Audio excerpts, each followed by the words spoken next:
Creo que con la cantata se confabulan positivamente varios elementos. En primer lugar, que surgió en tiempos de la Unidad Popular, en un tiempo de mucha convulsión, de mucha movilización, de mucha conciencia social. Y por otro lado, esa situación coyuntural coincide con un pasado que viene del 1907 y que más o menos la matanza en la escuela Santa María estaba inscrito en la memoria oral, en la tradición oral, excepto por ahí un par de cosas escritas, pero que no tenían la amplitud que tenía la tradición oral. Yo niño recuerdo que mi abuelo, un obrero ilustrado, era jornalero, pero muy ilustrado, estaba suscrito al siglo y hablaba de los temas de la justicia social. Él nos explicaba a nosotros lo que había ocurrido el 21 de diciembre de 1907. Y nosotros cuando íbamos por el día, pasamos por el lado de la escuela, no teníamos ningún problema, pero en la noche siempre pasábamos por el frente porque decía la leyenda que penaban los obreros que estaban ahí muertos, ¿no? Por lo tanto, tenemos un largo siglo XX con la cantata en el territorio de la tradición oral, en el territorio de que la gente contaba, los nietos, los abuelos, y todo el mundo tenía de alguna manera un pariente, ¿no? Entonces cuando sale la cantata, se produce una especie de decir, oh, esto realmente sucedió, existió, y acá está contado de una manera tan interesante que se convirtió ese disco, ese LP, ese vinilo, en algo que todos los iquiqueños tenían en sus casas y que todo el mundo se la sabía de memoria. De hecho, dentro de los requisitos para ser iquiqueño, de los muchos que hay, está el saberse entera la cantata de la Escuela Santa María, que logra articular en un discurso dramático, en un discurso musical muy diverso para la época, violines, charango y otros elementos más, con una voz muy ceremonial, señorial de los Duvachel, eh, un disco en su diseño, color sepia, y esa foto que la vio un todo de negro, con Duvachel, y las cosas que están puestas ahí, se convirtieron en cosas de mucha significación.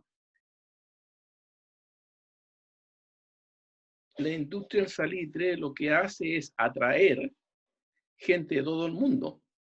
Iquique se convierte a fin del siglo XIX, pasa de caleta y se convierte en puerto, y vienen y conviven en este territorio 12 nacionalidades diferentes, desde chinos, españoles, sirios, alemanes, franceses, ingleses, exactamente. Y luego toda la parte nuestra, digamos, de fronteras muy abiertas con Perú, Bolivia y Argentina, digamos, ¿no? Eso hace que los obreros del salitre eran obreros que no tenían nacionalidad, que no tenían una sola nacionalidad, tenían varias nacionalidades. Súmala a eso los campesinos que venían del sur de Chile enganchados y que se convierten de campesinos en proletarios. No te olvides que Chile se convierte en un país con clase obrera a partir de la industria del salitre. Antes Chile era un país de campesinos, ¿no? Entonces, este gran internacionalismo proletario, si podemos llamarlo así, se daba en la oficina salitrera donde convivían chilenos, argentinos, bolivianos, trabajaban, un chino que tenía un negocio, etcétera. Por lo tanto, se cuenta que minutos antes de la matanza, el cónsul de uno de estos países va y le dice a los bolivianos, salgamos de acá porque algo malo va a suceder. Y estos bolivianos habría dicho algo así como, bajamos con los chilenos y morimos con los chilenos. ¿Ya? Ese ejemplo de ese internacionalismo proletario es una cosa muy potente. Si uno revisa, por ejemplo, los cancioneros impresos de esa época, del principio del siglo XIX, principio del siglo XX, empiezan con el himno a Argentina, el himno a Perú, el himno a Bolivia y el himno a Chile. Y eso te da cuenta un poco de esta diversidad, de esta cosa muy potente que tiene el Norte Grande, con el tema de la diversidad cultural, con la idea de que el gringo, el que venía de Europa, por ser solo rubio, le decían gringo, convivía, bueno o malamente, con el indio aymara, indígena aymara, que se convirtió por la fuerza de los hechos en proletario del salitre. Por lo tanto, es una dimensión muy potente. De hecho, el que lidera la matanza, el que lidera el movimiento obrero, José Brig, es de origen anglosajón, ¿te das cuenta? Y es un rubio, por eso que Adby le dice el ruso obrero ardiente, ¿no? Lo que habla un poco de esta diversidad que hay de obreros de todas las nacionalidades. Fue hasta los años 60, por decir una fecha, una ciudad que tenía una fuerte presencia salitrera. A partir de los 60 hacia adelante se va desdibujando esa arquitectura salitrera. Hoy día queda la calle Baquedano, queda el Teatro Municipal, que está cerrado hace como 20 años, queda el Palacio Astoreca, queda el Club Español y otra, el andén de trenes, la estación de trenes, y otras más. En términos económicos, dejó muy poco para esta zona. No te olvides que el extractivismo minero del tipo que sea, se va, en este caso, de Iquique a Santiago, de Santiago a Europa. Por lo tanto, lo que hace el Norte Grande es financiar al resto del país. Por eso que es muy sentido para nosotros los iquiqueños el tema del centralismo y esta especie de adversidad que tenemos con respecto a Santiago, y que hasta el día de hoy eso se expresa muy bien. Yo soy un tanto pesimista con respecto a eso. Yo creo de que el 21 de diciembre de 1907, de ser un hecho épico, se ha convertido solamente ahora en un hecho histórico. Y la historia, si no tiene épica, no sirve, ¿no? Entonces, se cortó un cordón que había ahí, porque los encargados de movilizar la memoria salitrera, la memoria no solamente de la matanza en la Escuela de Santa María, sino la matanza de La Coruña y otras más, es la clase obrera, con sus organizaciones obreras. No es el Estado no le interesa, ¿no? Entonces, hoy día yo veo eh, con mucho pesimismo que el poema ese Canto a la Pampa del 1908, que también interpreta Quilapayún, hay una frase muy hermosa del poeta anarquista que le escribe, que dice, a propósito del desierto, donde nunca la flor creció, hablando del desierto, ¿no? Yo creo que la memoria hoy día, con respecto a la Escuela Santa María, tiene problemas de que una especie de esa flor que nunca creció, que está cortada. Hay eventos todos los 21 de diciembre, pero queda en eso. Hay muchos seminarios de historiadores, sociólogos, antropólogos. Cuando conmemoramos los 100 años, se hicieron muchas cosas, ¿no? Pero no pasa más allá de ser eso. ¿Te das cuenta? No moviliza al movimiento obrero, ¿te das cuenta? La gente no sabe que el sacrificio de los obreros, hombres y mujeres de Santa María del 1907, tiene que ver con lo que hemos ganado y lo que hemos perdido. Diría más que hemos perdido que hemos ganado, ¿te das cuenta?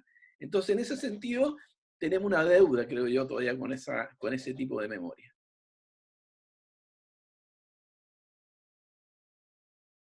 Hay una tremenda discusión en las ciencias sociales si es que realmente la excesiva patrimonialización produce memoria. A lo mejor produce lo que alguien dijo por ahí, mira, los monumentos son aquellas cosas que están en las calles y que nadie nunca ve. O sea, por lo tanto, un monumento tiene que ir apoyado con un relato que le dé sentido y que le dé significado, ¿no? Entonces, claro, después del 73, con el golpe de Estado, lo que hace la dictadura cívico-militar fue destruir todo tipo de tejido social, urbano, popular, obrero. Cierra la oficina salitrera Victoria, por donde pasó Fidel Castro el año 71, la sierra del año 79, 78. Un poco para ir borrando todos esos rasgos, ¿no? Entonces, y paralelamente a eso hay todo un proceso de destrucción de la oficina salitrera en función de robarse las cosas que habían ahí. Una especie de huaqueros del desierto.